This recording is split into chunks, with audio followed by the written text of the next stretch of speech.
Andam na ang Philippine Coast Guard Cebu sa ipahigayong fluvial procession bispera sa Fiesta Senior karong Sabado, Enero 14. Human mapahigayon ang dry run uban sa kaparian sa Basilica Minore del Santo Niño, kapulisan ug mga tigbalita. Ang BRP Cabra mao'y magsilbing opisyal nga galyon nga maunyay luwanan sa imahen sa Batang Jesus.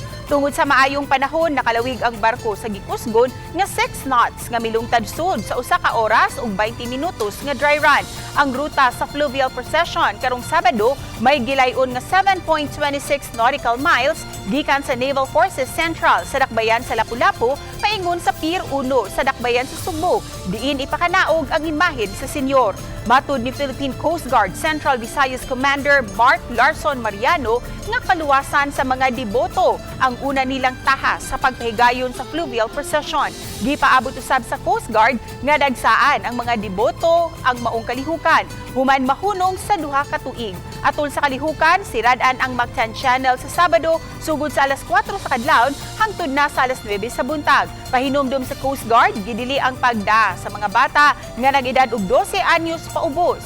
Gidi usab ang pagda og hait nga mga hinagiban atol sa fluvial procession. Tungod sa hulga sa daotang panahon, posibleng himuon. Sa Cebu-Cordova Link Expressway ang prosesyon karong Sabado, matud ni Father John Ayon Miranda, OSA, tigpamaba sa Basilica Minore del Santo Niño.